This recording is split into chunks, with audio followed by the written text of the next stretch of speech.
Saya pernah berpikir bahwa cinta sesama jenis hanyalah khayalan gila yang akan menghancurkan hidup, sampai hari itu rumor tentang saya dan dia menyebar seperti api di kampus, memaksa saya keluar dari universitas selamanya.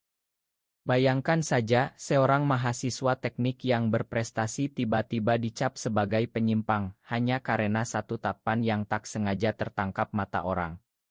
Dan kini, terjebak di gudang anggurnya yang gelap, tanpa jalan keluar, saya sadar bahwa cinta ini bukanlah dosa, tapi ujian terberat yang pernah saya hadapi. Itu semua dimulai di Universitas Udayana, Bali, di mana angin laut yang segar bercampur dengan aroma kopi robusta dari warung-warung kecil di sekitar kampus. Saya, seorang pemuda biasa bernama Arka, berasal dari keluarga sederhana di Denpasar. Ayah saya seorang nelayan, ibu penjual kain tenun di pasar. Hidup saya teratur, kuliah, belajar, dan mimpi menjadi insinyur yang bisa membangun jembatan-jembatan kokoh untuk menghubungkan pulau-pulau Indonesia. Tapi lalu datanglah dia, Rama, mahasiswa seni yang selalu membawa sketsa di tangannya, rambutnya acak-acakan seperti ombak pantai Kuta, dan senyumnya yang bisa menerangi malam paling gelap. Pertama kali kami bertemu di kelas umum tentang budaya Indonesia. Saya duduk di belakang, mencatat dengan rapi, sementara Rama di depan, menggambar sesuatu di buku catatannya alih-alih mendengar dosen. Saat istirahat, dia berbalik dan bertanya, "Hei, kamu Arka kan? Gambar ini mirip kamu gak?" Dia tunjukkan sketsa seorang pemuda dengan mata tajam, mirip wajah saya. Saya tertawa gugup, kok bisa mirip? Kamu cenayang ya? Dari situ, percakapan kami mengalir seperti sungai di Ubud, penuh tawa dan cerita tentang mimpi-mimpi kami. Rama bercerita tentang keinginannya membuka galeri seni di pinggir sawah, sementara saya membagi mimpi tentang membangun infrastruktur yang adil untuk masyarakat pedesaan. Lambat laun, pertemuan kami semakin sering. Kami belajar bersama di perpustakaan, makan nasi goreng di warung pinggir jalan, atau jalan-jalan di pantai saat matahari terbenam.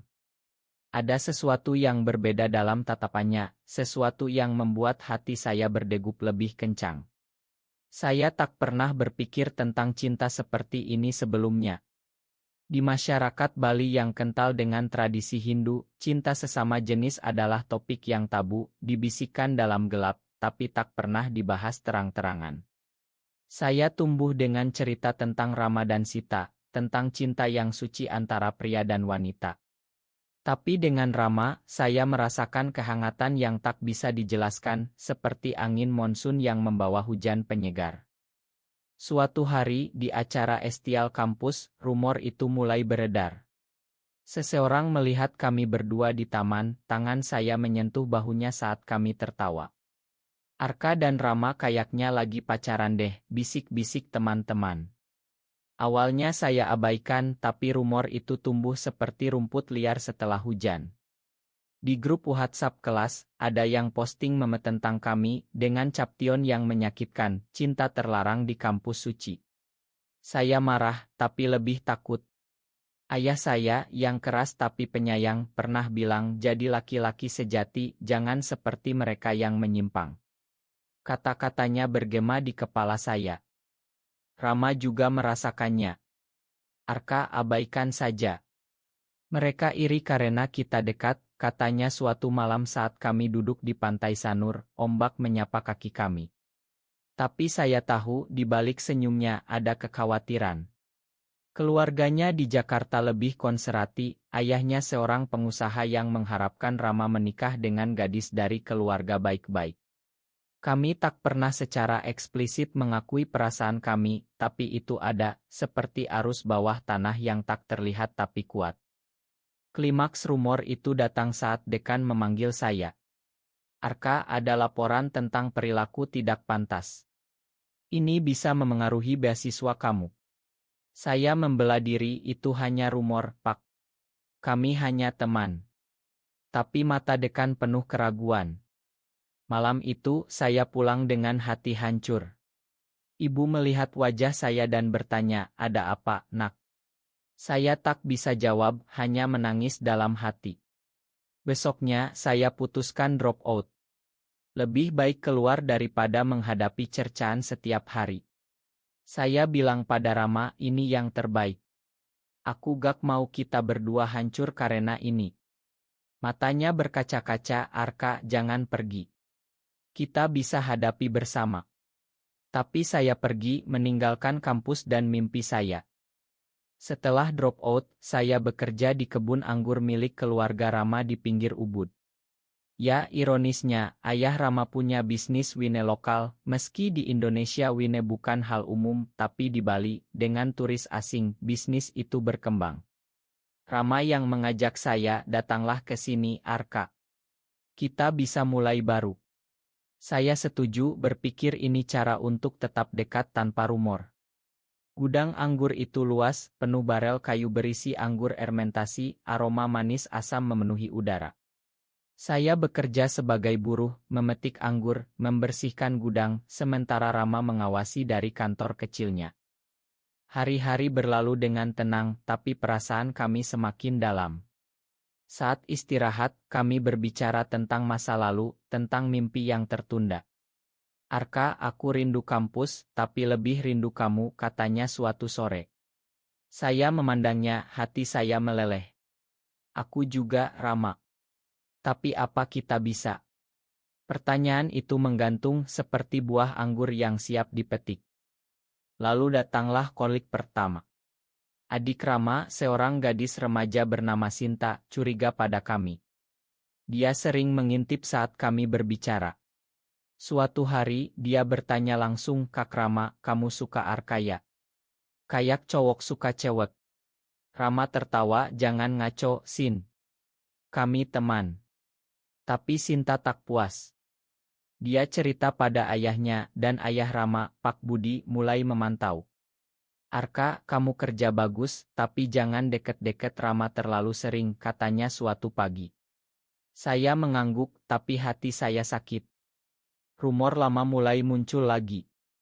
Beberapa pekerja di kebun bisik-bisik itu Arka yang drop out karena suka Rama. Saya abaikan, fokus pada kerja. Tapi Rama semakin gelisah. Arka, ayahku mau aku nikah dengan anak temannya. Aku gak mau. Kata-katanya membuat saya marah dan sedih. Lalu apa? Kita lari, tanya saya setengah bercanda. Dia memandang saya serius, kenapa tidak? Malam itu hujan deras mengguyur Bali. Kami bertemu di gudang anggur, tempat yang biasa kami gunakan untuk berbicara rahasia. Arka, aku cinta kamu. Dari dulu, katanya tiba-tiba. Saya terkejut tapi bahagia. Aku juga, Rama. Tapi dunia ini tak mengerti. Kami berpelukan pertama kalinya di antara barel-barel anggur. Tapi tiba-tiba pintu gudang tertutup dengan keras. Angin kencang. Tidak, itu Sinta. Dia mengunci dari luar, berteriak, aku lihat kalian. Aku bilang ayah. Kami panik. Sinta, buka. Ini salah paham, teriak Rama. Tapi Sinta lari, meninggalkan kami terjebak. Gudang itu tak ada jendela, hanya pintu utama yang terkunci. Telepon kami ketinggalan di luar. Malam itu, di kegelapan yang hanya diterangi lampu darurat redup, kami duduk berdampingan. Ini akhirnya, gumam saya. Rama memegang tangan saya, tidak, ini awal. Kita bicara jujur sekarang. Kami berbicara sepanjang malam. Tentang masa kecil Rama yang kesepian karena ayahnya sibuk bisnis, tentang saya yang selalu merasa berbeda tapi takut mengakui. Aku pernah coba suka cewek, tapi hati ini selalu ke kamu, katanya. Air mata mengalir di wajah kami. Konflik dalam hati saya bergolak, takut pada masyarakat, tapi cinta ini begitu murni. Rama, kalau kita keluar, apa yang terjadi, tanya saya. Kita hadapi bersama, jawabnya. Pagi datang, tapi pintu masih terkunci. Kami mendengar suara orang di luar. Pak Budi datang dengan marah. Rama. Apa ini benar, teriaknya melalui pintu. Rama bangkit, ayah, ya. Aku cinta Arka. Ini bukan dosa, ini hati aku. Saya gemetar, tapi Rama memegang tangan saya kuat. Pak Budi diam lama, lalu membuka pintu. Wajahnya pucat. Masuklah ke rumah. Kita bicara. Di rumah keluarga Rama, suasana tegang. Ibu Rama menangis, Sinta menyesal. Pak Budi duduk di depan kami. Aku tahu rumor di kampus. Aku pikir itu bohong. Tapi sekarang, dia menghela napas. Di Indonesia ini sulit. Masyarakat, agama, semuanya. Rama membela ayah, cinta tak kenal batas. Kita bisa bahagia tanpa menyakiti orang. Saya menambahkan, Pak, saya hormati keluarga ini. Tapi tolong beri kami kesempatan. Konflik memuncak saat Pak Budi mengungkap rahasia. Aku pernah punya teman seperti kalian. Dia diusir keluarga, hidup susah. Aku tak mau Rama begitu. Tapi Rama tegas, ayah, kalau ayah usir aku pergi. Tapi aku tetap anak ayah. Air mata Pak Budi jatuh. Baiklah. Tapi kalian harus diam-diam dulu. Biar aku pikir. Hari-hari berikutnya penuh ketegangan. Saya kembali bekerja, tapi hubungan kami lebih hati-hati. Tapi lalu datang pengkhianatan. Sinta yang seolah menyesal, diam-diam cerita pada tetangga. Rumor menyebar di desa. Anak Pak Budi suka sesama. Orang-orang mulai boikot bisnis Wine. Pelanggan hilang, pekerja mundur. Pak Budi marah besar. Ini gara-gara kalian, teriaknya pada kami. Rama dan saya dihadapkan pilihan. Arka, mungkin kita pisah sementara, katanya dengan suara gemetar. Hati saya hancur. Tidak, Rama. Ini ujian. Kita lawan. Tapi pengkhianatan lebih dalam. Ternyata seorang teman lama dari kampus yang iri pada kami datang ke desa dan sebarkan foto lama kami. Ini bukti, katanya di warung. Masyarakat marah, datang ke rumah Rama dengan batu dan tongkat. Malam itu, kerusuhan hampir terjadi. Pak Budi berdiri di depan rumah, ini keluarga saya. Pergi. Tapi Rama dan saya lari ke gudang anggur lagi, bersembunyi. Di sana, kami berpelukan, takut. Arka, makan aku. Ini karena aku, bisik Rama. Tidak, ini karena cinta kita, jawab saya. Kami mendengar suara polisi datang, menenangkan massa. Pagi berikutnya, Pak Budi datang ke gudang. Kalian harus pergi dari sini. Aku kirim kalian ke Jakarta, ke rumah saudara. Mulai baru. Rama menangis, ayah, ma. Pak Budi memeluknya, aku sayang kamu, Rama. Tapi dunia ini kejam. Belajarlah dari ini. Kami pergi ke Jakarta, meninggalkan Bali yang indah tapi penuh luka. Di sana, kami mulai hidup baru. Saya kembali kuliah, Rama membuka galeri kecil.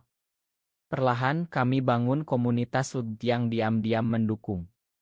Cinta kami tumbuh bukan dalam kegelapan tapi dalam cahaya pengertian. Tahun-tahun berlalu. Kami kembali ke Bali saat Pak Budi sakit. Di ranjang rumah sakit, dia memegang tangan kami. Aku salah. Cinta kalian indah. Makan ayah. Kami menangis, memakan. Pak Budi pergi dengan damai, meninggalkan bisnis untuk kami. Kini gudang anggur itu menjadi simbol. Kami ubah jadi tempat wisata ramah dengan cerita tentang toleransi. Saya dan Rama bersama selamanya mengajarkan bahwa cinta tak pernah salah, hanya dunia yang perlu belajar mencintai. Di Jakarta, kehidupan baru kami seperti angin segar setelah badai. Kota besar ini dengan hiruk-pikuknya memberikan anonimitas yang kami butuhkan. Saya mendatar ulang di Universitas Negeri, melanjutkan studi teknik sipil, sementara Rama bekerja di sebuah galeri seni di Kemang. Rumah kecil kami di pinggiran, sederhana tapi penuh kehangatan, menjadi tempat kami saling curhat setiap malam. Arka, ingat gudang anggur itu? Itu tempat kita pertama kali jujur, kata Rama sambil menyandarkan kepala di bahu saya.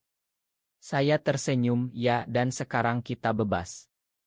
Tapi masa lalu tak pernah benar-benar hilang.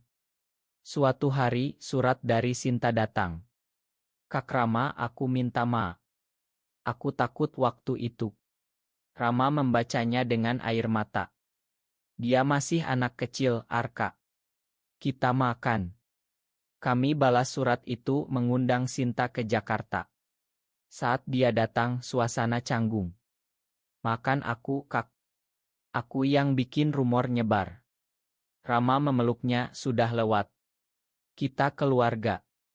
Pertemuan itu menyembuhkan luka lama, tapi juga membuka konflik baru. Sinta cerita bahwa bisnis Wine hampir bangkrut setelah kami pergi. Ayah kesulitan, Kak. Rama gelisah. Aka, ayah butuh kita. Saya ragu, tapi desa itu. Mereka benci kita. Debat kami panjang, penuh emosi. Akhirnya, Rama memutuskan pulang sendirian. Aku harus bantu ayah. Hati saya sakit, seperti dipisah paksa.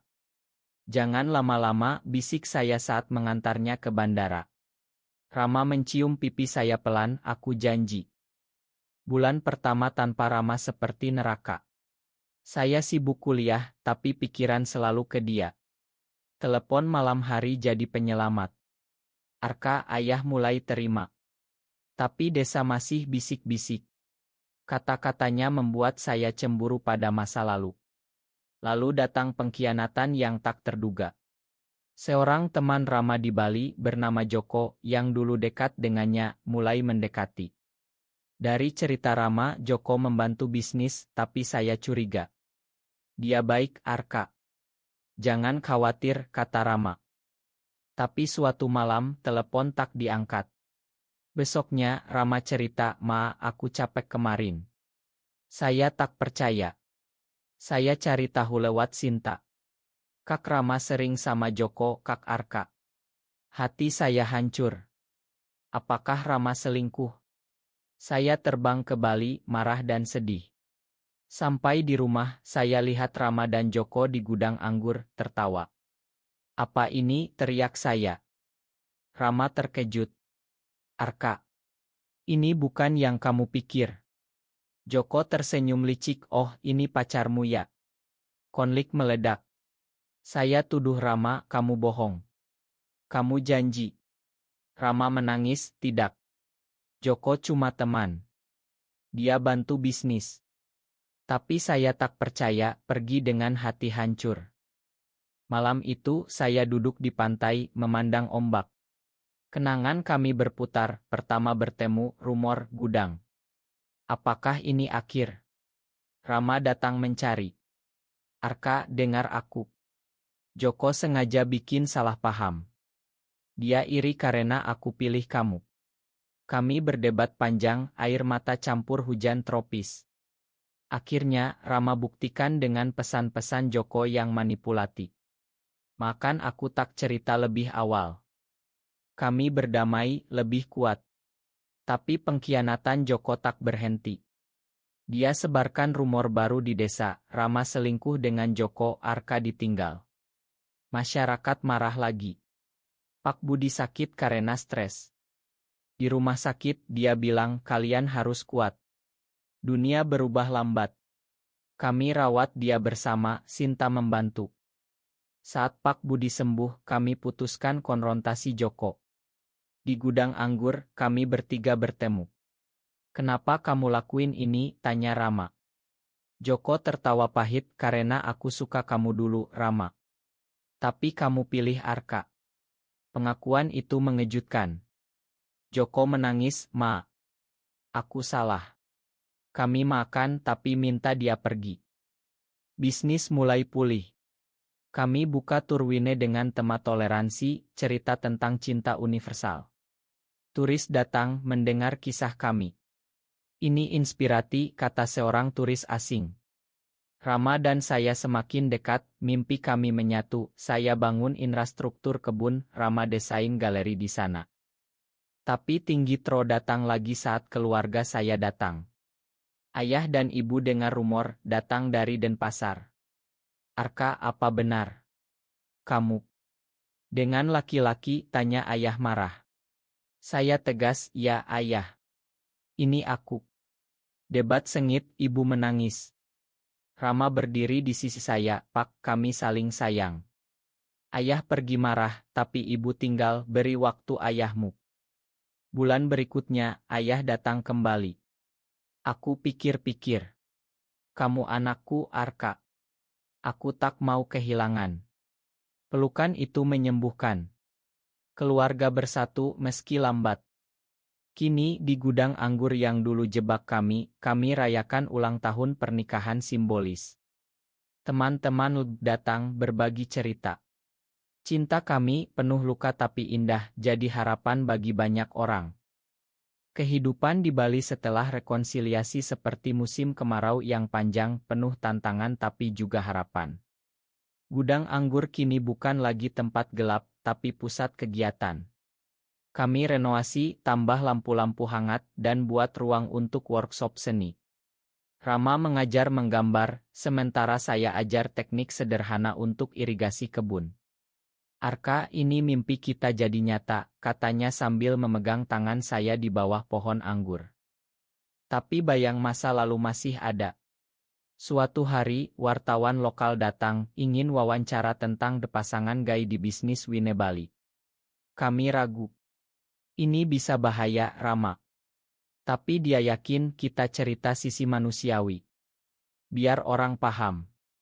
Wawancara itu tayang di koran judul Cinta di Balik Anggur, Kisah Toleransi di Ubud. Reaksi campur. Ada yang dukung kirim bunga, tapi ada juga ancaman. Surat anonim pergi dari Bali penyimpang. Konflik baru muncul. Seorang pemuka agama di desa protes, ini melawan adat. Masyarakat terbelah. Beberapa tetangga boikot lagi, bisnis turun. Pak Budi khawatir, mungkin kalian terlalu berani. Tapi Rama tegas, ayah, diam berarti kalah. Saya dukung meski hati gelisah. Malam itu kami duduk di teras, memandang bintang. Arka, takut gak? Tanya Rama. Takut, tapi bersamamu aku kuat. Ciuman lembut itu menguatkan. Tapi pengkhianatan datang dari dalam. Sinta yang kami pikir sudah berubah, diam-diam hubungi pemuka itu. Aku takut desa rusak karena kalian, katanya saat kami konfrontasi. Rama marah, Sin, kenapa lagi? Sinta menangis, aku sayang keluarga, tapi agama bilang ini salah. Debat keluarga sengit. Ibu Rama mediasi, kita bicara dari hati. Akhirnya, Sinta paham, Ma, Kak. Aku salah lagi. Tapi kerusakan sudah ada. Demo kecil di depan kebun, orang bawa spanduk, lindungi adat Bali. Polisi datang, bubarkan. Kami aman tapi trauma. Di tengah itu, cinta kami diuji. Saya sakit demam, Rama rawat saya sepanjang malam. Jangan tinggalkan aku, bisiknya. Saya pegang tangannya selamanya. Kesembuhan saya seperti simbol kami bangkit lebih kuat. Kami cari dukungan. Hubungi komunitas LUG di Jakarta, mereka kirim relawan. Workshop tentang hak asasi, cerita pengalaman. Desa mulai berubah, beberapa tetangga datang diam-diam, kalian inspirasi. Bisnis pulih, turis LUG datang banyak. Tapi klimaks datang saat ayah saya sakit. Kami pulang ke Denpasar. Di rumah sakit, ayah pegang tangan Rama, terima kasih jaga Arka. Kata itu berarti penerimaan. Ayah sembuh dan keluarga besar berkumpul. Kalian bahagia itu cukup, kata ibu. Kembali ke Ubud, kami rayakan dengan pesta kecil. Gudang anggur penuh tawa. Rama bisik, ini akhir bahagia kita. Saya angguk dan awal baru. Tahun ketiga di Ubud, kehidupan kami seperti anggur yang matang, penuh rasa tapi butuh perawatan. Bisnis Wine berkembang, kami ekspor ke Singapura.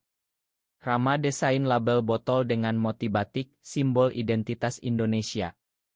Arka, ini untuk kita, katanya bangga. Saya bangun sistem irigasi baru, hemat air di musim kering. Tapi konflik datang lagi. Investor asing tertarik, tapi syarat, sembunyikan hubungan kalian. Rama marah, tidak. Kita autentik. Investor mundur, bisnis goyah. Kenapa dunia begini, gumam saya. Rama peluk saya, karena kita pionir. Pengkhianatan dari mitra bisnis. Seorang supplier anggur, teman lama Pak Budi, curi resep wine kami. Penjualan mereka naik, kami turun. Ini pengkhianatan, teriak Rama. Kami selidiki, temukan bukti.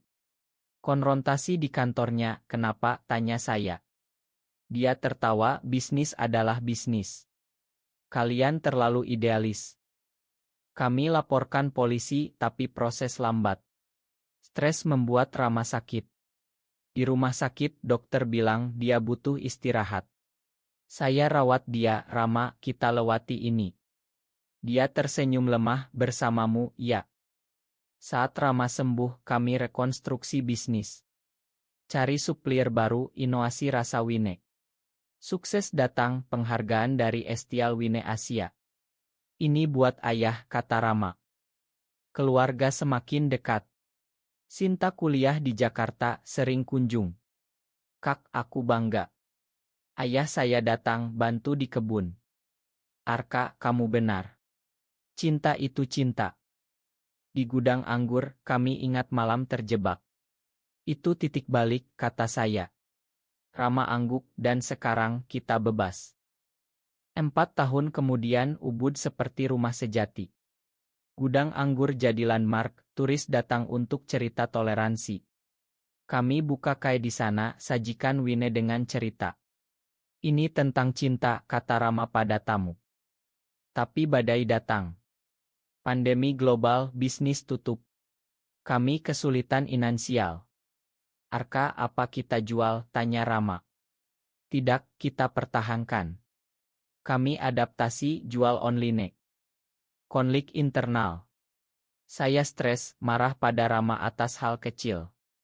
Kamu tak paham, teriak saya. Rama menangis, kita tim Arka. Kami pisah kamar malam itu, tapi pagi, minta Ma, cinta.